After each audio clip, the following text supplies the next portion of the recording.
Testando o som, 1, 2, 3, testando. 1, 2, 3, testando. Boa noite, Felipe. Boa noite, minha esposa nutricionista. Boa noite, Nath. Eu já vou chamar você. Deixa eu só colocar o título aqui da nossa live. Bem-vindos, pessoal. Isso, acho que deu certo. E nossa live hoje vai ser sobre hipertensão intracraniana idiopática. Deixa eu convidar a doutora Natália Vasconcelos, que vai participar conosco hoje. Bem-vindos a todos. Boa noite, pessoal. Obrigado pela presença. Fala, Nath. E aí? Tudo bem? Tranquila? Tudo bem? Deu Bem. certo? Deu certo. Tô aqui Tá no ainda. hospital? Tô no hospital. E a trombé? Deu certo. Foi um Oh, que TC, bom. TC2B, mas foi uma aventura. Oh, Bem que bom. bom. Fico feliz. Obrigado pela presença, viu, Nath? Obrigada pelo convite. Vamos esperar só mais um pouquinho. Imagina. Vamos esperar só mais um pouquinho o pessoal entrar. A gente começa. A ideia, pessoal, é a gente... Tá. Eu como neuroradiologista e a Nath como neurologista completa, né, Nath? Tanto a parte clínica, quanto agora você também fazendo intervenção. Então, acho que vai ser bem bacana para a gente tentar juntar essas três áreas, né? A parte de radiologia diagnóstica, a neurologia clínica, que você manda super bem, e também agora você com a parte de neurologia intervencionista. Então, tentar falar com uma linguagem mais acessível, não só para a classe médica e as outras áreas da saúde, mas para a população em geral, por ser tão prevalente, né, Nath? E o pessoal às vezes tem muita dúvida, como procurar o médico, quais sintomas deve procurar o médico nesse contexto, como é que a gente interpreta os exames que a gente faz e os tratamentos, né, que são bons, quais são, né? Então, nesse sentido, a gente vai conversar hoje. A Natália, então, pessoal, eu a conheci há uns 3, 4 anos atrás, talvez, Nath? Acho uns 3, 4 anos já. Passa rápido. Nas nossas reuniões lá da Unifesp, do Dr. Acari, Dr. Zé Luiz Pedroso, Dr. Orlando Barsottini.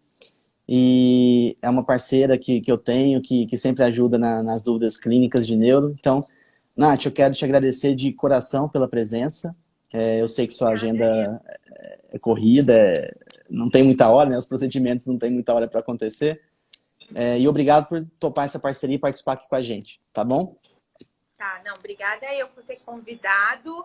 E eu tenho a mesma coisa para falar. O Léo é um parceiro nosso lá da Paulista, né? Tava sempre nas nossas reuniões clínicas, diagnósticas, contribuindo imensamente, porque na neurologia a imagem ela é muito importante e faz muita diferença você ter um neuroradiologista que você consegue confiar e trocar uma ideia sobre os casos clínicos, né? Então, o Leonardo, o pessoal do EBP, são super fundamentais nas nossas reuniões, assim, é muito bom contar com pessoas tão competentes, tão dedicadas e que dá para você ligar e discutir um caso, se for preciso, né, Léo? Faz toda a diferença, né? No dia a dia, na conduta, em revisar os laudos. Então, o paciente ganha com isso e todos nós, né? A gente aprende muito um com o outro. Então, obrigado mesmo, viu, Nath? Obrigada. Vamos fazer assim, então. Pessoal, as dúvidas que vocês forem tendo, fique à vontade para colocar aqui no chat aqui embaixo.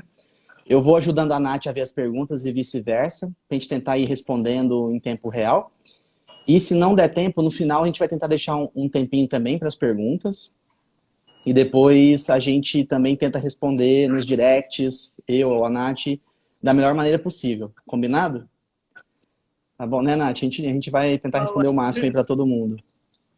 Eu acho que, pra gente começar, né, Nath, por ser uma doença prevalente, né, e que a gente vê bastante no dia a dia, tanto em imagem, você no consultório e na parte de intervenção, acho que seria bacana a gente tentar explicar para o pessoal, assim, quando eu devo procurar um médico, né, quais sintomas o médico pensa mais em hipertensão intracraniana idiopática, por que não é uma cefaleia pura e simples, né? Qual o principal perfil dos pacientes que são comprometidos? E aí a gente vai tocando. O que você acha, Nath?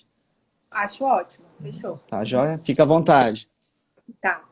Eu Eu vou. Você quer que eu vou. projeto aqui Perfeito. que a gente separou alguns slides para vocês no sentido de ilustrar o máximo possível com tópicos importantes. Então, deixa eu projetar então, e aí quando eu projeto, a Nath vai falando, e quando eu for falar da imagem, a Nath projeta, combinado? Deixa eu só ver se está certinho. Aqui é tudo raiz, ó, vocês estão vendo o escritório, né? Eita. Então, gente, Tá legal assim? Tá, né? tá ótimo, tá bom. Acho que Joia. talvez a aproximação um pouquinho. Deixa eu ver. E aí, eu vou falando também.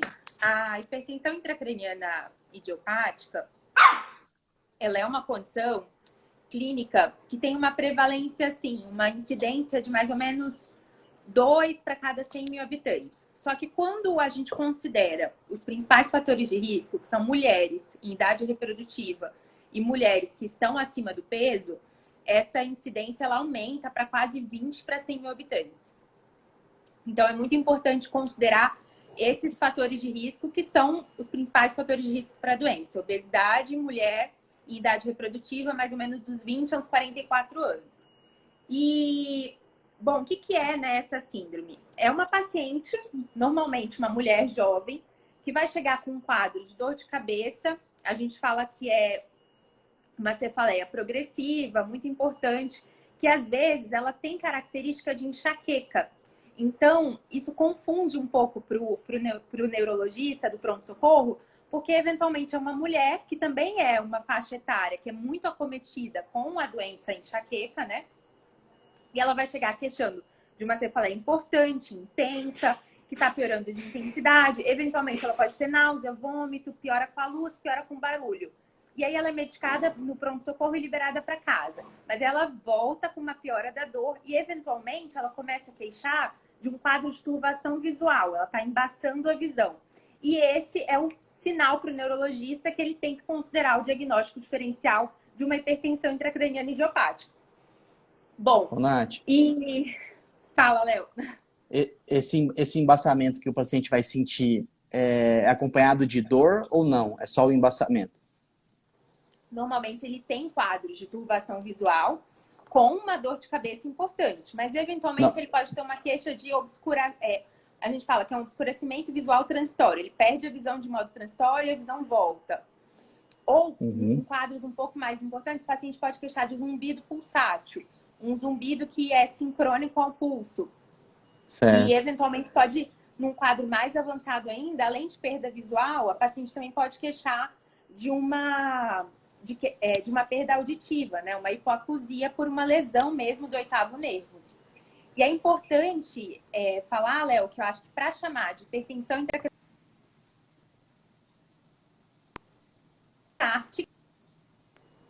secundárias de hipertensão intracraniana.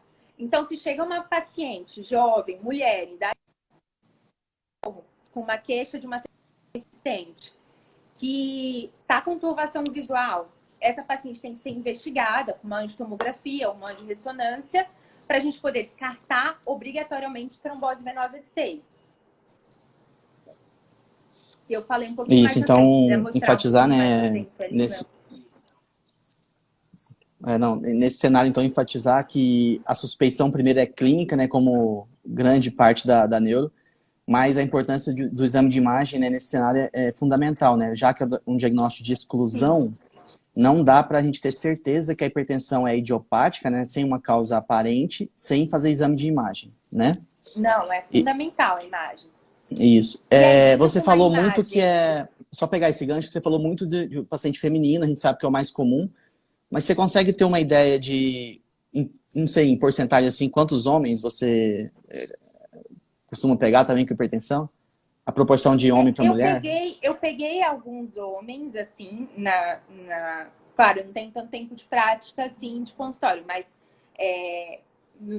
tô indo pro meu quinto ano trabalhando, né, desde que eu formei. Então, eu já vi homens, sim, mas a mulherada é muito prevalente, assim. A gente lá na escola, né, na Paulista, a gente fazia ambulatório de punção licórica de repetição.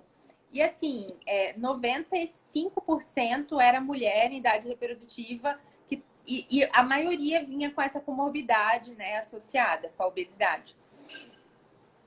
Certo. Realmente eu vi pouco. Quando eu vi homem, normalmente era causa secundária. Por exemplo, uso de excesso de vitamina A, isotretinoína. E daí a gente está até errado usar a nomenclatura hipertensão intracraniana idiopática, né? Daí eu tenho que usar, na verdade, que é uma hipertensão intracraniana secundária a alguma medicação, por exemplo, como a isotretinoína. Tem alguns quimioterápicos também que podem cursar com hipertensão intracraniana. E a verdade, né, Léo, é que ninguém sabe por que acontece essa doença até hoje, né? Isso.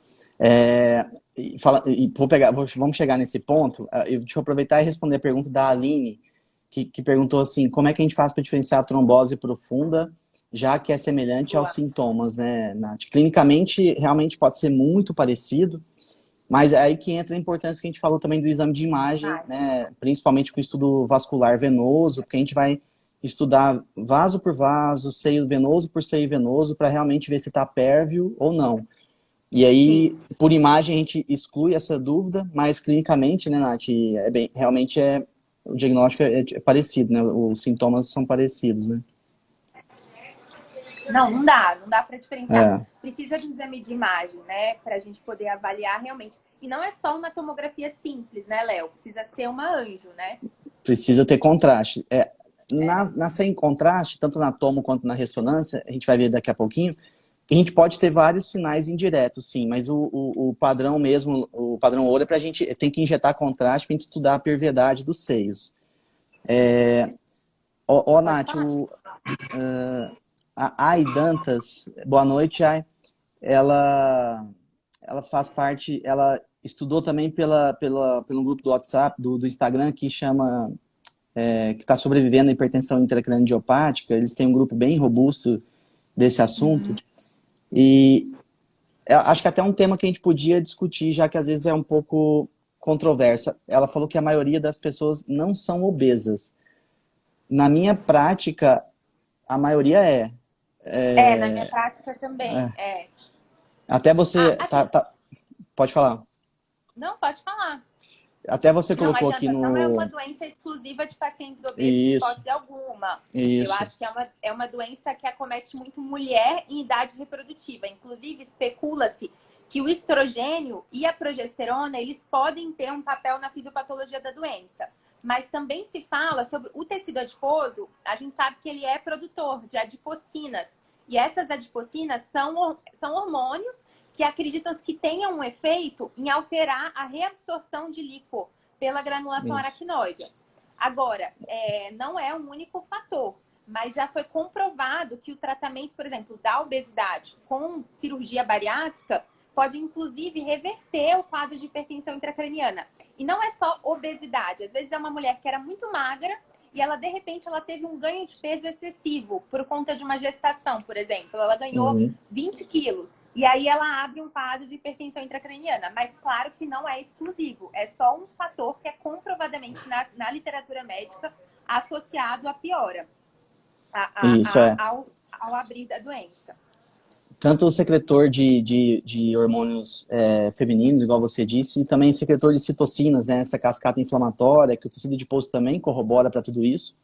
Isso vai inflamando, vai prejudicando a função das granulações aracnoides. Então, é meio complexo, mas tudo faz parte disso que a gente está falando em relação à obesidade, é principalmente centrípeta, né, Nath? Sim. Perfeito. Com certeza.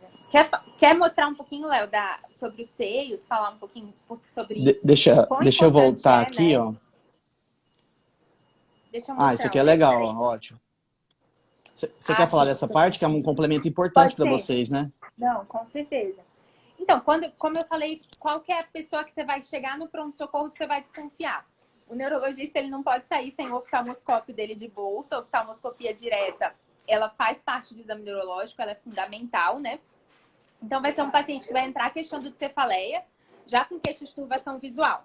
Você vai examinar esse paciente, você não vai encontrar déficit focal, mas ele pode ter um defeito de campo visual, principalmente para campo visual periférico, mas, muitas das vezes, o déficit de campo visual ele não é visualizado, ele não na campimetria direta, mas muitas das vezes na campimetria que o neurologista solicita ao oftalmologista, porque ele já está desconfiando de um quadro de hipertensão intracraniana idiopática. E além disso, a gente vai fazer o fundo de olho e vai ter um papiledema, que é um edema de papila bilateral. Fica borrado que é o aqui, né, mais Nath? comum, né? Então, chega uma paciente jovem, queixando de uma cefaleia que está piorando, conturbação visual, principalmente para a visão periférica, que está preservando a visão central. Você faz oftalmoscopia e você encontra o edema de papila, faz uma angiotomografia. Não tem na angiotomografia uma trombose venosa cerebral. Então, é obrigatório pensar em hipertensão intracraniana idiopática. E aí, o próximo passo é o exame do líquor, né? Aqui só mostrando a importância da acuidade visual, a gente usa essa tabela de Snellen, né? E a importância da campimetria, que ela preserva a visão central e acomete principalmente a visão periférica dos pacientes, né? E a importância da gente fazer a imagem e concluir o diagnóstico com uma punção licórica, mostrando com manometria, né? A gente vai lá em L4, L5, depois de uma limpa, faz a asepsia da região. A gente usa anestésico na Paulista e funciona entre L4 e L5 e a gente vai ver uma pressão acima de 20, já é alterada. E eles falam que em pacientes com sobrepeso, 25, e em pacientes que 8. Em crianças a doença é bem mais rara, mas também pode ser uma patologia da faixa etária pediátrica. E aí, Você Léo, lembra qual foi a maior pressão que você já agora viu ou para não? você dar a sua contribuição e falar para a gente da imagem, né? Porque é Vamos peça falar. fundamental no diagnóstico. Dá vários sinais indiretos, inclusive, né? Da doença. Sim, vamos falar, vou mostrar agora. Ô, Nath, você lembra qual foi a pressão mais alta que você já pegou? Nossa, eu já peguei uma vez, acho quase 80. Nossa, Bizarro, né? Muito alto, certo. meu Deus. Muito perigoso. E Eu vou aí, mostrar nesse agora. caso, você nem pode tirar tanto, né? Sim. Você consegue projetar as imagens para eu aparecer no Vou canal ou projetar deixa assim agora. mesmo? Tá. Perfeito. Vamos colocando as perguntas, só a gente vai responder. A Dani colocou ainda que temos muito por não ter o diagnóstico rápido, e por isso temos muitos trabalhadores que têm revisão. Sim. Às vezes, a demora ao acesso ao médico neurologista, aos exames de imagem, né, Dani, pode corroborar para esse diagnóstico mais tardio. Você tem razão. Quanto mais a pressão alta do crânio for transmitida para os nervos ópticos, né, para a parede dos globos oculares, mais potente tem a chance de ter a visão comprometida. É o primeiro, né, Nath, da cela, né? Eu não tô ouvindo muito bem, Léo. Tá cortando ou tá baixo? Tá cortando para você também? O seu às vezes tá. Tá, o seu agora também tá cortando um pouquinho. Deixa então o projeto, que às vezes a gente não vai estar no mesmo time aqui. Isso, aí o projeto, não tem problema não. Tá. Então, pessoal, a gente falou da epidemiologia, da sintomatologia mais importante, quando o paciente vai ao pronto-socorro, procura o médico neurologista, e focamos agora em enfatizar a parte da imagem. Esse é uma clínica manual mesmo. Então, pessoal, todos estão ouvindo gravando ou não? Léo, não tá dando para ouvir. Não tá dando para te ouvir. Nada? Agora melhorou. Melhorou aí também, gente? Então, ok. Eu não tô ouvindo bem, Léo. Acho que é por conta da projeção. Será? Peraí. Tá ok?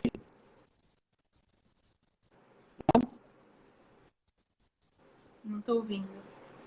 Será que é a internet? Peraí.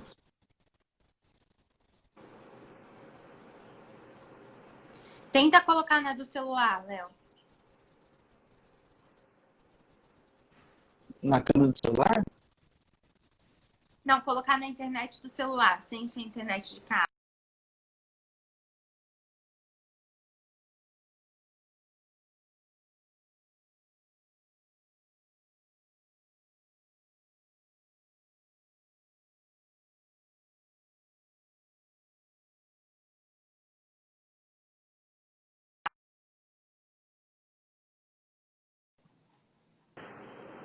Gente, acho que tá um pouquinho ruim o áudio do Léo, mas acho que vai melhorar agora. E agora? Pus no 4G. Melhorou, melhorou. Agora tá bom. Ah, tem que pagar a internet do mês, então é isso. Vamos lá, deixa eu ver se vai. Se não tiver ok, você me avisa, tá, Nath? Tá bom, agora tá jóia. Ah, perfeito. Então, agora a gente vai falar um pouco dos exames de imagem, pessoal. A gente pode, tudo que eu vou falar serve para tomografia ou para ressonância. E a ressonância a gente consegue ver melhor. E a gente também falou da importância de injetar contraste para a gente estudar a perviedade dos seios venosos, tá? Então, é obrigatório que a gente injete. Uma das coisas que a gente sempre olha é a célula turca, que é essa região aqui na base central do crânio, onde eu tenho a célula turca, esse osso aqui no meio, e a glândula hipofisária. Não é normal a glândula hipofisária ficar côncava, ficar rechaçada contra o assoalho da célula. Tá? Então, isso aqui é um sinal de célula turca parcialmente vazia. Tá dando para ouvir, Nath? Tá, se quiser eu tô conseguindo projetar aqui. Ah, Melhorou? ótimo. Perfeito. Então, vou voltar. Ótimo. Então, a Nath está mostrando bem no meio certinho a região da glândula hipofisária, que em pacientes jovens, a gente não espera que ela seja tão aplanada, assim, tão fininha, tá? Ela, em geral, ela tem um contorno superior reto ou até convexo. Tomar um pouco de cuidado quando a gente em valorizar a célula turca parcialmente vazia. Por quê? Porque depende muito da idade do paciente e dos outros comemorativos que a gente tem. Então, paciente idoso não é incomum ter célula turca parcialmente vazia, porque o diafragma celular, que é aquela membrana de duramáter que recobre a hipófise, ela vai ficando mais fraca, mais frouxa, mais complacente. E aí a pressão do líquor vai entrando para dentro da célula e o idoso pode ter célula turca parcialmente vazia sem isso ser um sinal de hipertensão intracraniana. Tudo bem? Então a gente vai valorizar de acordo com os outros achados e a clínica do paciente. Tá? Acho que de célula turca, essas são as mensagens principais. Quer passar, Nath? Passar. Joia.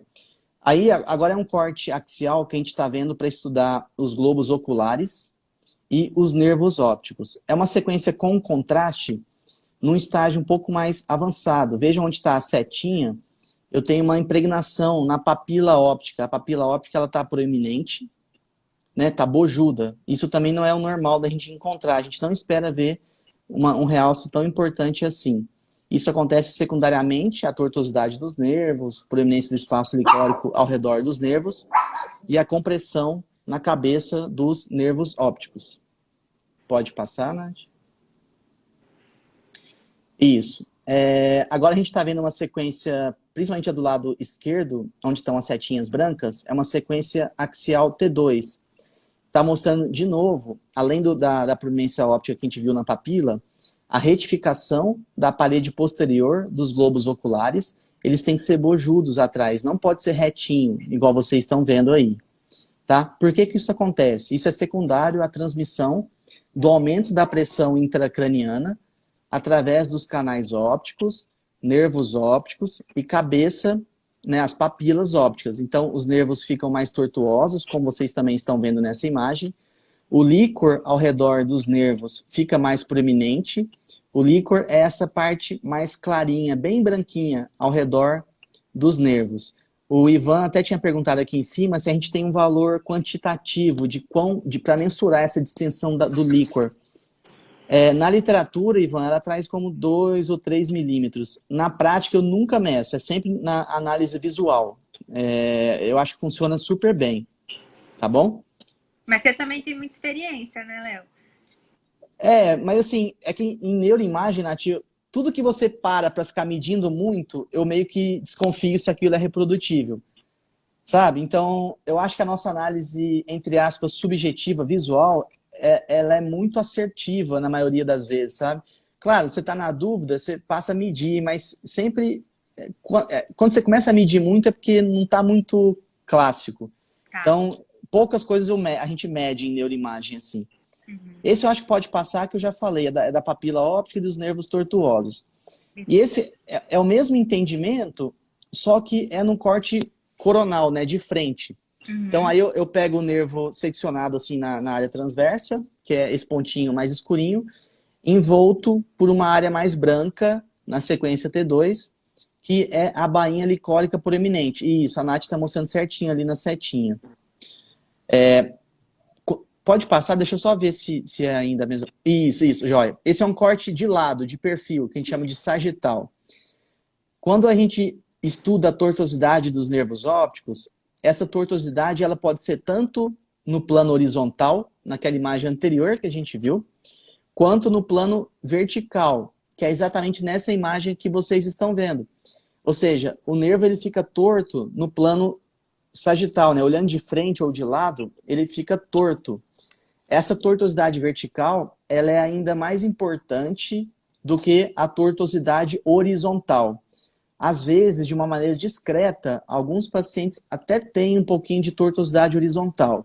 E se não tiver clínica, não tiver outros comemorativos, não valorize. Tá? Sempre é um quebra-cabeça que a gente vai juntando, né, Nath? Claro, com certeza. Acho que pode passar. Isso é muito legal. Isso eu aprendi recentemente, inclusive. A gente teve um caso que a gente está seguindo, ainda não fechou, que é inclusive de um colega médico ortopedista, com uma clínica sugestiva de hipertensão intracraniana, idiopática, porque a gente não viu nada além disso. Mas, Nath, na imagem, todos esses sinais que a gente está falando agora eram extremamente assimétricos. Era muito mais do lado esquerdo. E disparado, o mais comum é a gente ver isso bilateral e simétrico, se não exatamente, mas muito parecido de um lado com o outro. Aí a gente foi tentar entender por que talvez não fosse, né? Então, para que seja simétrico, né, as alterações orbitárias, oftalmológicas, faz-se necessário que a área dos canais ópticos, a área óssea dos canais ópticos, sejam parecidas, já que a transmissão da pressão alta é do crânio para as órbitas. Então, pacientes que têm assimetria dos canais ópticos, igual está mostrando aí no artigo, um mede 7,2 milímetros quadrados, o outro 10, quanto mais largo for o canal óptico, mais as alterações oftalmológicas a gente vai encontrar daquele lado em que o canal é mais largo. E aí eu fui medir o dele também, bateu, era simétrico um lado com o outro. Então, mais uma coisa para a gente prestar atenção quando estiver laudando, tanto na ressonância e também a tomo aí é importante para delimitar melhor os canais ópticos, para tentar explicar essas assimetrias. Trava um pouquinho, Léo. Voltou, Nath? Voltou. E agora, tudo certo? Tudo certo. Beleza. A Carol está perguntando se os achados de imagem são diretamente proporcionais ao grau da hipertensão intracraniana. Eu não sei te responder isso ao certo, viu, Carol? Mas eu não acho que seja tão proporcional, não. E você, Nath? Eu acho que não. Assim, eu acredito que a gente espera alterações de imagem em quadros que já tenham um aumento da pressão intracraniana documentado, né? Não 7. Mas pacientes que tenham uma hipertensão intracraniana mais crônica, né? Porque tem aquelas doenças que elas têm um episódio de hipertensão intracraniana muito importante e depois de uma punção, elas ficam anos sem ter clínica. E aí elas só abrem clínica muito tardiamente, assim, depois de 10, 15 anos. E talvez uma coisa que ela perguntou também, Carol, se não responder a sua pergunta, avisa a gente.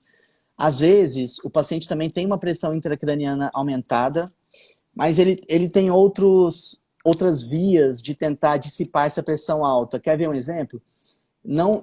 há pouco tempo atrás surgiu um artigo da JNR em que mostra a ectasia, a proeminência das veias occipitais transdiploicas, que são emissárias ali dos seios transversos, seios sigmoides.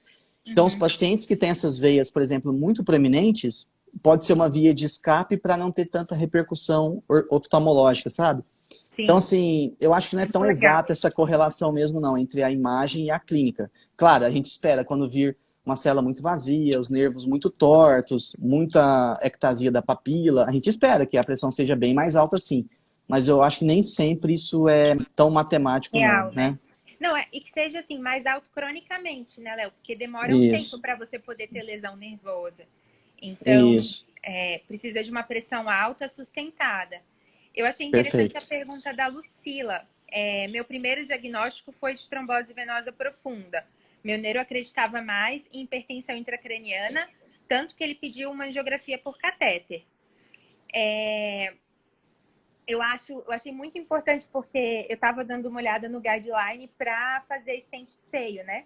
Aham, E ele fala justamente isso, que o exame de imagem, ele é fundamental antes do exame da angiografia, mas a sensibilidade dele não é 100% para trombose venosa profunda, né?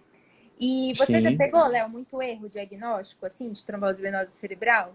Talvez você foi reexaminar um laudo. Não, então, essa pergunta é boa, porque, vamos lá, duas situações eu acho as mais comuns. Às vezes os pacientes vêm com estudo venoso para nós, na sequência phase contrast na ressonância, que é uma sequência sem contraste. E a gente tem que tomar muito cuidado com essa sequência sem contraste. Eu brinco que o estudo vascular sem contraste, seja o phase contrast para ver veia ou o TOF para ver artéria, ele funciona muito bem quando é normal. Quando não é normal, ou seja, quando eu perco a definição dessas estruturas, eu vou ficar em dúvida se eu não estou vendo porque o fluxo é lento. Exemplo, hipoplasia, que a gente vê muito, né? Ou porque o fluxo está ausente, está trombosado. Então, suspeitou numa sequência sem contraste, tem que injetar. Tem que injetar. E a sua pergunta se erro, acho que os erros mais comuns são esses. É hipoplasia e um phase contrast que também não injetou contraste depois para Sim, complementar. sim.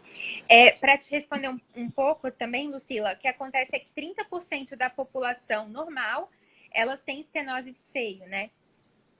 E a hipertensão intracraniana idiopática, ela vem muito associada com a estenose de seio. Ninguém sabe se é causa ou consequência, mas o que o Léo está falando é que pode acontecer, no diagnóstico por imagem, haver uma confusão, se é uma estenose do seio ou se é uma trombose do seio, né? Eventualmente isso pode passar batido, né, Léo? É isso? Isso. A confusão seria, vamos lá, hipoplasia, né, variação anatômica, ou aquelas estenoses extrínsecas por granulações aracnoides proeminentes, né, que comprimem Sim. de fora para dentro os seios, ou a própria trombose. Acho que são os três cenários aí para a gente tentar diferenciar. E aí, sem contraste, não dá, não dá. Por isso a gente está enfatizando que tem que injetar, pessoal. Deixa eu fazer uma pergunta que a Ká colocou, Nath, eu acho que é interessante. Ela tem hipertensão intracraniana idiopática, mas também tem enxaqueca com aura. Sim. E aí, clinicamente, como é que a gente tentaria diferenciar isso? O fundo de olho ajudaria, Nath? Sim. Não, é o que eu falei da paciente que chega no pronto-socorro e é liberada, né? E assim, neuro, né, Léo? Acho que é uma especialidade que pouca gente fora da área tem aquele carinho de estudar e tudo, mas então, e é muito difícil o pronto-socorro aqui em São Paulo que tem neurologista disponível, assim, até para fazer uma interconsulta, não é tão disponível assim. Então, é aquela paciente que vem para o pronto-socorro repetidas vezes com um quadro de enxaqueca, você faz o fundo de olho, tem um edema de papila, e ela começa a ter uma dor de cabeça que é mais progressiva, começa a queixar de turvação visual, principalmente assim, tô assistindo televisão e meu campo de visão dos lados está ficando um pouco borrado. Às vezes tem aquele quadro de perda visual, tudo um borrão, que dura alguns segundos até alguns minutos e volta. Tem o tinnitus também, né? O zumbido no ouvido. São alguns dados clínicos que podem ajudar a você não mandar essa paciente embora e tendo uma hipertensão intracraniana idiopática, né? Perfeito. Eu vi que várias vezes você falou, quando você foi falar do fundo de olho, você falou edema de papila e não falou papiledema, certo? Certo. Quer falar por quê? Então, papiledema, eu falo quando é bilateral. Um edema de papila bilateral, eu posso falar que é um papiledema. Agora, eventualmente, existem... Você mesmo mencionou, né, Léo? Existem relatos de casos com edema unilateral. Aí eu não posso falar papiledema. Eu tenho que dizer edema de papila unilateral. É um dado semiológico, assim, na escola eles pegam bem no nosso pé. Se for unilateral e a gente falar papiledema, a gente vai escutar um pouquinho. Não, eu tô perguntando porque eu já ouvi isso lá várias vezes e foi lá que eu aprendi. Então, é isso. Joia. Então, vou continuar então. A gente já está acabando as atrações de imagem. Eu coloquei esse, eu até queria que você também falasse a sua experiência. Às vezes, quando a pressão está muito alta, a gente pode ter comprometimento de outro nervo craniano, que é o abducente, né? O sexto. Uhum. E aí, o abducente, por ser um nervo que tem trajeto external longo, estirado, com trajeto ascendente para os canais de Dorelo, as repercussões hemodinâmicas de uma pressão alta pode comprometer esse nervo. Esse nervo, ele inerva os músculos retolaterais dos globos oculares. Então, né, se os retolaterais não funcionam, o paciente não faz a abdução dos olhos, não olha para fora. E o que vocês estão vendo aí na imagem é exatamente o contrário. É um estrabismo convergente, né? Está tendendo a olhar para o meio, os dois globos oculares. Né, Nath? Tá certo, né? Sim. Não, perfeito. É porque Ok. o paciente, lesão do sexto nervo, a gente tem sempre que buscar, né? Como o Léo muito bem falou, né? O sexto nervo, ele caminha livre no seio cavernoso, do ladinho da carótida. Então, qualquer aumento de pressão intracraniana se traduz muito facilmente para a bainha do sexto nervo e lesa o nervo mesmo. A gente fala até que ele é ruim, porque como ele tem um trajeto cisternar grande, ele não ajuda a gente a localizar pela clínica onde que está a lesão no cérebro, né? É um falso localizatório, É um né? falso localizador, exatamente. Mas ele diz pra gente, é mais um sinal e o paciente vai queixar de quê? O paciente vai queixar de visão dupla. E é uma visão dupla. Como o sexto nervo ele faz a abdução, ele ajuda a divergir. Então, ele ajuda a gente quando a gente quer olhar mais longe, quando a gente quer olhar um alvo. Então, o paciente tem uma visão dupla, que a gente fala que é horizontal, vai ter uma imagem do lado da outra, que piora na visão para longe, né? É a Isso, ótimo. clínica clássica. Eu tô de pertinho aqui que eu tô lendo as perguntas. Legal. A Ken me perguntou se as artroses podem levar a desenvolvimento de hipertensão intracraniana. Não é uma fisiopatologia muito correlacionada, né? Sim. Tem a hipertensão intracraniana secundária do lúpus, né, Léo? Isso. Mas aí é outro cenário, né, Nath? Com Outro outros cenário. achados. Isso. A Dani colocou aquela controvérsia que a gente conversou da estenose dos seios venosos, se é causa ou consequência. Eu até vou falar isso no próximo slide, e aí a gente entra mais em detalhe. Isso, pode ser, já está nesse, né? Certo. Então, deixa eu até colocar aqui para eu lembrar aqui, ó. Isso, esse slide nas pontinhas das setas está mostrando a estenose significativa na transição entre os seios transversos, que são esses mais horizontais, e os seios sigmoides, que são esses mais verticais, mais oblíquos. Aonde está as setinhas são áreas de compressão extrínseca dos seios por conta de granulações aracnoides proeminentes. O que são isso? Né? São uns bolsões de líquor com vasos ali dentro que às vezes comprimem os seios. E aí a pergunta é aquela que a Nath comentou e vocês perguntarem aqui agora. É uma causa ou consequência? A gente não tem uma resposta muito correta para essa pergunta, mas, em geral, foi até uma tese de pós-graduação de um colega da Unifesp, que a gente tende a acreditar a estenose dos seios como causa quando essa estenose ela é bilateral e significativa. Significativa, leia-se, maior que 50%. Não sei se isso é tão homogêneo o entendimento assim, Nath, mas ele chegou a essa conclusão na tese dele, e realmente eu tenho visto isso, assim, a maioria das estenoses que eu vejo não preenche esses critérios, e a gente tende a acreditar que seja mais, talvez, uma consequência, né? Não sei como é que vocês enxergam isso aí também. Eu também vejo dessa forma, Léo, assim, eu acho que na minha cabeça faz mais sentido ser consequência, mas na prática a gente vê que os pacientes eles melhoram muitos pacientes têm melhora, é importante. Eu via muito isso na Unifesp, quando eles faziam, Ah, quando a gente faz angioplastia, né? Porque o aham, doutor Sandro gosta muito, né? Então, eu vi muito caso indicado por ele e as pacientes melhoram com a angioplastia, né? certo. O Mateuzinho perguntou também como é que a gente tenta diferenciar estenose de uma trombose recanalizada. Basicamente, primeiro tem que ter uma história, né, Mateuzinho? Se chegar sem a história, talvez a gente vá ficar em dúvida. Mas por imagem, as estenoses elas tendem a ser mais focais e extrínsecas, né, uma bolinha comprimindo de fora para dentro.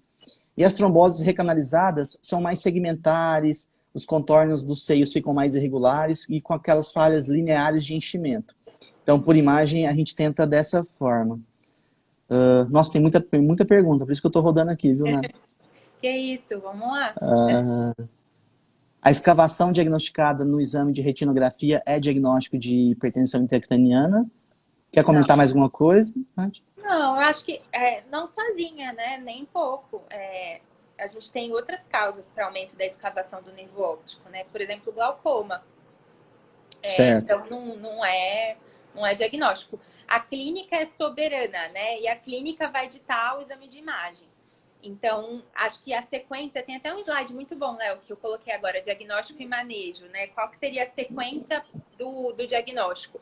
Eu Deixa eu tenho uma rodar aqui. paciente com hipertensão intracraniana idiopática. Aí que eu tô suspeitando por quê? Porque ela chegou com um quadro de dor de cabeça forte, que não tá melhorando. Pode até ter características migranosas, mas ela tá questionando turbação visual. E aí eu faço fundo de olho. Tem edema de papila? Se sim, é obrigatório descartar a trombose venosa cerebral. Alguém perguntou, acho que foi uma mocinha super querida, a Aline. Ela perguntou, tem como diferenciar? Não, por isso que eu suspeitei, tem que fazer uma angiotomografia ou uma angiorressonância. Não tem nenhuma causa secundária no exame de imagem, não tem trombose venosa, não tem tumor, não tem hidrocefalia. Eu vou fazer uma punção lombar. A punção lombar veio com uma pressão aumentada, aí sim eu vou partir para um exame neuro-oftalmológico, né? Até pedir uma campimetria, porque esse paciente tem que ser acompanhado de perto para perda visual. Infelizmente, 10 a 20% das pacientes que recebem um diagnóstico de hipertensão intracraniana idiopática hoje, elas ainda evoluem com uma perda visual definitiva, porque elas têm um diagnóstico tardio, como uma paciente, eu acho, que comentou aqui. Isso é muito grave, né? A gente ainda tem que conviver com esses números que são altos. Agora, se a pressão está normal, eu tenho que considerar um diagnóstico alternativo. Então, o exame oftalmológico, ele dá um suporte para a gente, mas ele não é Uhum. diagnóstico. É todo o quadro clínico, mais a imagem para poder, principalmente, né, descartar causas secundárias. Joia, ótimo. Obrigado, Nath. O Ivan está perguntando também em relação aos meningoceles. Boa pergunta, Ivan. Um outro sinal indireto que a gente pode ver nos exames de imagem são as meningoceles. A gente vê muito dos cabos de Meckel, né? Aquelas ectasias durais, eles ficam bem bojudos, mas cuidado, às vezes a gente vê isso achado de exame sem outros comemorativos, então valorizar com cautela. O Eli colocou que a esposa... Boa noite, minha esposa colocou...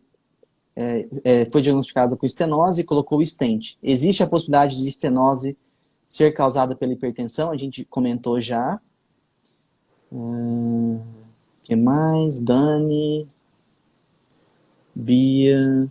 Minha hipertensão intracraniana também começou quando parei o anticoncepcional. Tem essa relação, Nath?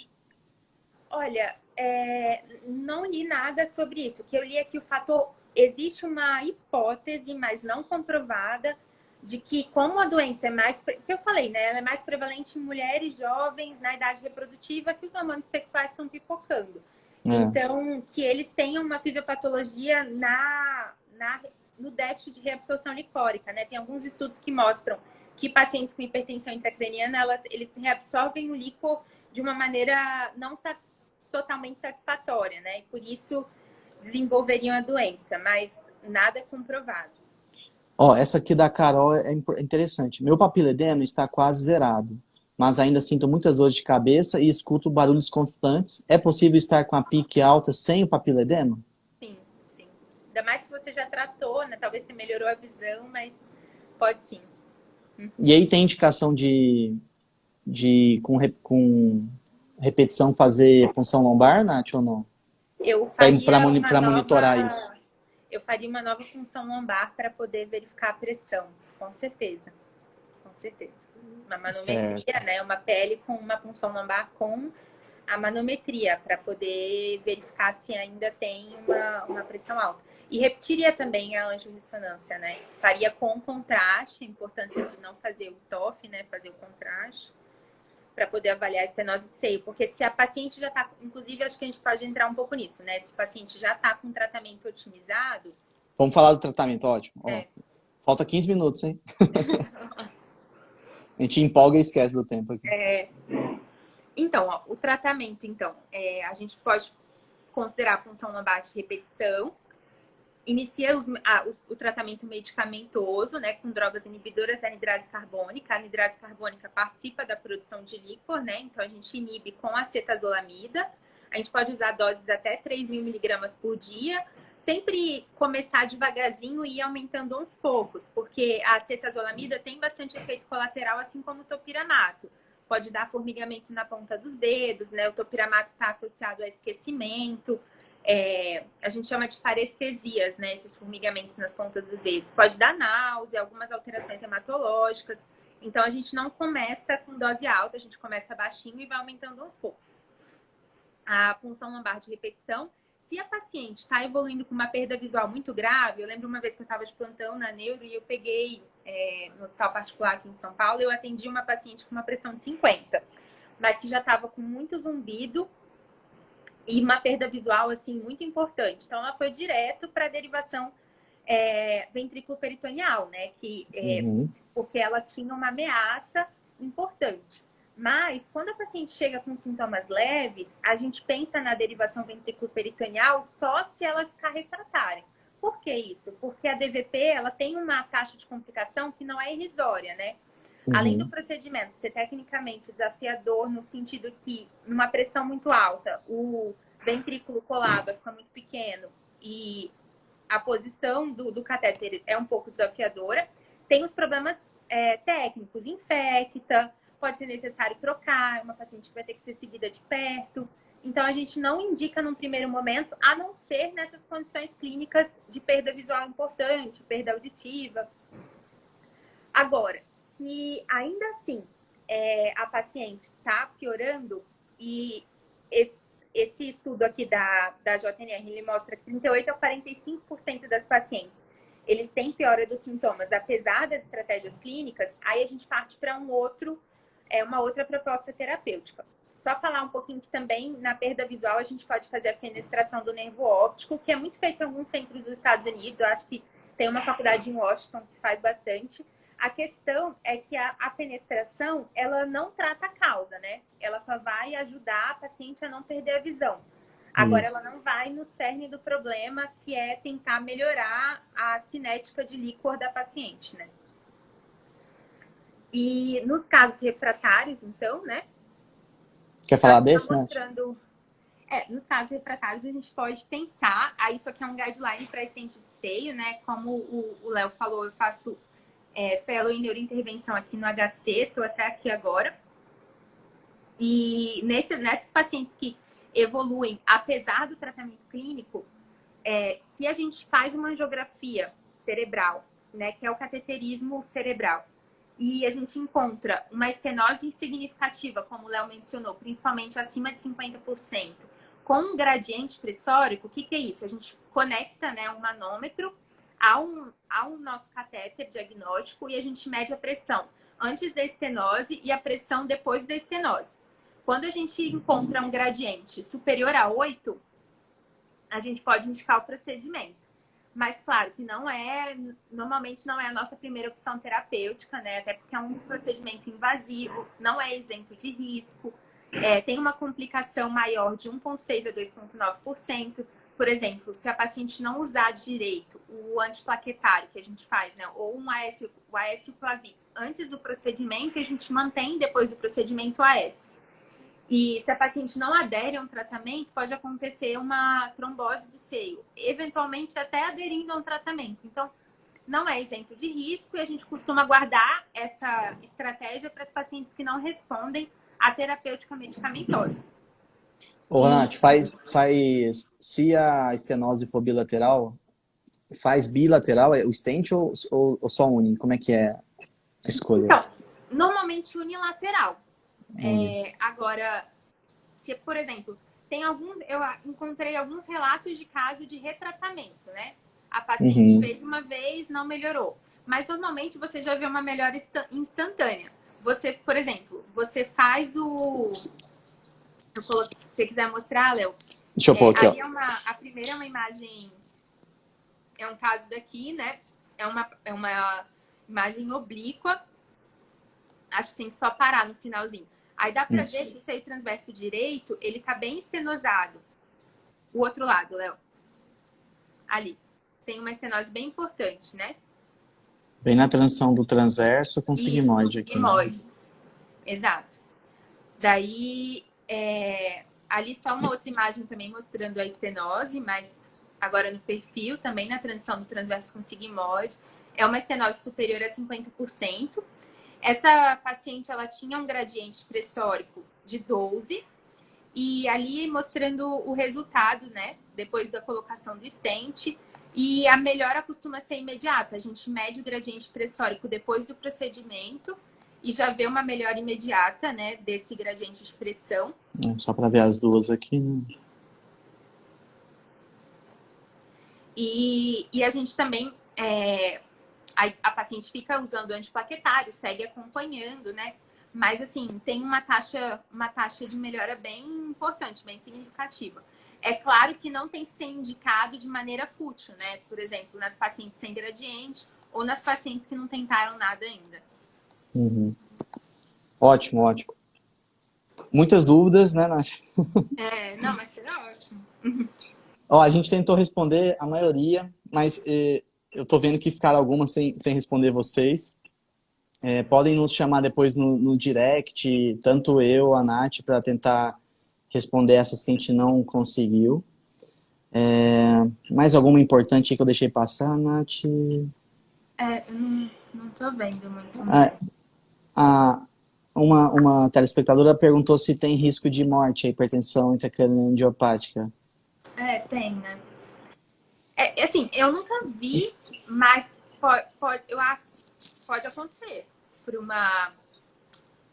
Mas eu acho que o principal não é morte, mas é sequela, né? Sequela visual e sequela auditiva. É uma perda de qualidade de vida terrível, né? Com principalmente visual, igual você falou. Se tem risco de morte, eu não sei. Eu desconheço, assim, mas eu nunca atendi nenhuma paciente. Mas, assim, o que a gente quer evitar é a sequela. Que a paciente perca a visão e que a paciente perca a audição, né? Acho que a gente está finalizando, né, Nath? O mais importante que a gente quis fazer esse assunto para discutir com todos é porque é bem prevalente, né, na nossa prática diária. Então, tentar aconselhar vocês e esclarecer os principais sintomas, quando vocês devem pensar em procurar o neurologista, como é que o neurologista avalia, né? Então, exame clínico, exame físico, fundo de olho, né? Imprescindível, né, Nath? E o papel da imagem, né? Vocês viram que a imagem traz vários subsídios importantes, tanto no sem contraste, mas no pós-contraste também, para a gente estudar os seios venosos. E o melhor de tudo, né? Na verdade, todas essas informações servem para a gente diagnosticar mais precoce e poder vocês terem uma melhor qualidade de vida e um tratamento que é eficaz, né, Nath? Isso eu acho que é o mais importante de tudo que a gente conversou aqui. Não postergar o tratamento, né? Ficar com queixa visual importante, muita cefaleia. Às vezes tem uma causa, a gente pode tentar tratar isso. Sobre a questão da morte, Léo, só complementando, né? A gente sabe que a pressão de perfusão cerebral ela é dependente da pressão arterial média e da pressão intracraniana, né? E que se a gente tiver uma pressão intracraniana muito alta, obviamente a gente vai reduzir a pressão de perfusão cerebral e daí evolui com morte neuronal, sequelas irreversíveis, né? Mas é que a gente não chega a pegar isso porque a paciente começa a perder a visão. Então, ela vai para o pronto-socorro repetidas vezes. Claro que infelizmente, tem pacientes que chegam em estágios de quase cegueira, né? Sim, sim, Um exato. diagnóstico extremamente tardio. Mas, no geral, a doente queixa. Então, ela chega para a gente antes de ter alterações irreversíveis decorrentes dessa alterações irreversíveis no parênquima cerebral, né? Decorrentes dessa pressão muito aumentada. Perfeito, Nath. Obrigado. Obrigada. A gente está acabando então. Nath, muito obrigado pela sua presença, pelo seu tempo, que eu sei que é corrido aí para você. Você está no hospital aí cheio de procedimento, de coisa para fazer. Obrigado pela parceria. Espero que a gente possa continuar fazendo isso mais vezes. Né? Esse bate-bola foi bem legal, né? Descontraído, podendo trazer. Se vocês gostarem, compartilhem, falem pro pessoal. E eu estou à disposição para continuar ajudando nas redes, nos directs. A Nath também da mesma forma. Para quem quiser conversar presencial, poder se consultar, vocês vão achar, eu não consulto, né, Nath? Eu só faço os exames. Vocês vão achar todas as informações a respeito do trabalho da Nath no Instagram profissional dela, consultório, telefone de contato. Não hesitem em procurar um neurologista, tá, gente? Tem um tratamento bom, vão atrás para vocês terem uma melhor qualidade de vida. Com certeza. Tá certo? Léo, muito obrigada pelo convite. Você é muito querido pra gente lá Imagina. Na escola, né? Acho que não só por mim, por todos nós, meus colegas que terminaram comigo a residência. Foi fundamental ter esse contato, essa troca com você. Ótimo, a gente que agradece. Fiquei muito feliz por você ter me chamado, de coração, viu? Imagina, eu admiro muito o seu trabalho aí. Você está fazendo uma formação bem completa, então isso é muito bacana, viu, Nath? Parabéns. Obrigada. Vamos só tirar a foto do finalzinho aqui? Vamos. Homem não tem filtro aí, ferra tudo a gente, você sabe. Olha, eu tô sem filtro também. Você tá natural trabalhando aí. O dia inteiro.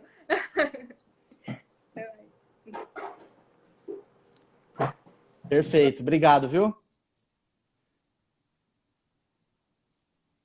Muito obrigado, boa noite. Obrigada, Nath. eu. Boa noite, pessoal. Tchau, Bom gente. descanso. Muito obrigada. Fiquem com Deus. Tchau.